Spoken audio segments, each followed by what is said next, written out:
చూసుకుంటే ఇద్దరు అయితే చనిపోయారు కదా. దీంతో పుష్ప 2లో కూడా రేవతి అనే అమ్మాయి చనిపోయింది. దానికి దీనికి మనం లింక్ పెట్టుకోవచ్చా?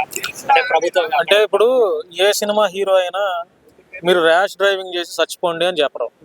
ఏ నిర్మాత అయినా సరే, ఏ ఎమ్మెల్యే అయినా, ఎవరైనా సరే ఒక ఈవెంట్కో లేకపోతే ఒక సినిమాకి వచ్చింది దేనికి హ్యాపీగా ఫ్యామిలీ అంతా కలిసి చూసి క్షేమంగా మీ అందరూ ఇంటికి వెళ్ళాలని ఎవరైనా కోరుకుంటారు. అన్ఎక్స్పెక్టెడ్గా కొన్ని జరుగుతాయి.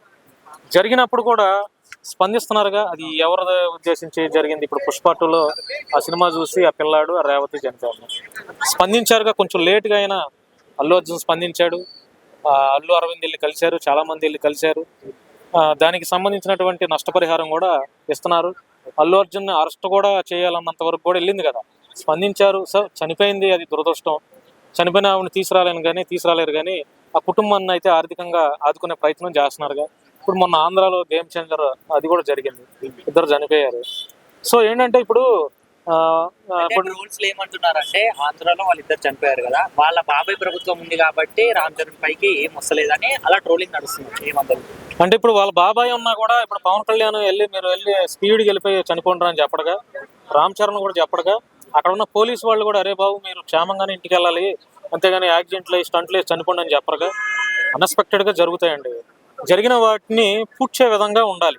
అంటే ఇప్పుడు ఒక నష్టం జరిగింది, ఆ కుటుంబానికి ఇద్దరు పిల్లలు చనిపోయారు, వాళ్ళకి ఏం చేస్తే బాగుంటుంది, ఆ కుటుంబానికి ఎలా ఆదుకుంటే బాగుంటుంది. ఇప్పుడు చనిపోయిన కుర్రాడిని మనం ఎంత హంగామా చేసినా తీసుకురాలేం కదా.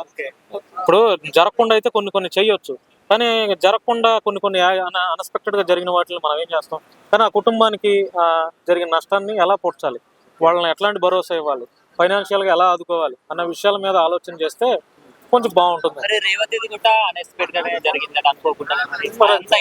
అంటే ఇప్పుడు తెలంగాణలో ఏమంటున్నారంటే చాలా మంది అల్లు అర్జున్ని కావాలనే చేశారు, ఎందుకంటే ఆ స్టేజ్ మీద రేవంత్ రెడ్డి గారి పేరు పలకలేదు, ఆ పేరు పలకలేదు అన్న దాని మీద కావాలనే ఆ కక్షాపూరితంగా చేస్తున్నారని ఒక ఆరోపణ అయితే వస్తుంది. అందులో వాస్తవాలు ఏంటనేది నాకైతే తెలియదు, కానీ ఆ ట్రోలింగ్ అయితే అలా జరుగుతుంది.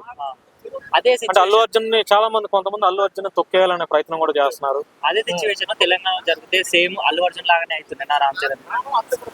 అవ్వచ్చేమో కదా. చట్టం ఎవరికైనా ఒకటే. భారత రాజ్యాంగంలో ఎవరు తప్పు చేసినా చట్టం అందరికీ ఒకేలాగా శిక్షించమని ఉంటది. సో ఏంటంటే మనం అంటాం కానీ సామాన్యులకు ఒకలాగా జరుగుతాయి. ఇప్పుడు అదే పరిస్థితి ఇప్పుడు ఒక కామన్ మ్యాన్, ఇప్పుడు అంతెందుకు జానీ మాస్టర్ ఉన్నాడు, సెలబ్రిటీగా నేషనల్ అవార్డు కొట్టినటువంటి అతను నిజంగా తప్పు చేశాడో లేదో తెలియదు. ఎన్ని రోజులు ఉన్నాడు మరి, అతనికి ఎందుకని తొందరగా బెయిల్ రాలా? అల్లు అర్జున్ అసలు జైలుకి వెళ్ళాడో లేదో నాకైతే తెలియదు, వెళ్ళి అట్లా వెళ్ళాడు తెల్లారు వచ్చి. అంటే చట్టాలు కూడా కామన్ మ్యాన్కి ఒకలాగా, సెలబ్రిటీ డబ్బున్న వాళ్ళకి ఒకలాగా పనిచేస్తున్నాయి. ఇక్కడ నేను ప్రత్యేకించి అల్లు అర్జున్ లేకపోతే జానీ మాస్టర్ అంతే వాళ్ళని ఏదో క్రిటిసైజ్ చేయాలని అయితే కాదు, కానీ ఒక ఉదాహరణగా చెప్పా. అంటే చట్టాలు కామన్ మ్యాన్కి ఎట్లా ఉన్నాయి, డబ్బున్న వాళ్ళకి, సెలబ్రిటీల హోదాలు ఉన్న వాళ్ళకి ఎట్లా ఉన్నాయి అనేది ఆ ఉదాహరణగా బెస్ట్ ఎగ్జాంపుల్ అని చెప్పొచ్చు. సో అందుకే చెప్పాను. ఫైనల్ గా ఏం చెప్తావు?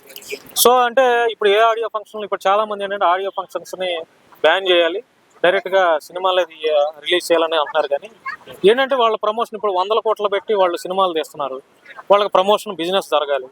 సో ఆ కోవలోని ఆడియో ఫంక్షన్స్ అన్ని చేసి ఇట్లా చేస్తున్నారు. సో ఆ ప్రమాదాలు ఏంటంటే జరుగుతాయండి, జరిగే వాటిని మనం ఆపలేము. జరిగిన వాటిని ఎలా నష్టపరిహారం ఇవ్వాలి, ఎలా పూడ్చాలి, ఆ కుటుంబాలని ఎలా ఆదుకోవాలన్న దాని మీద దృష్టి పెట్టాలని నాకు అభిప్రాయం. Thank you so much.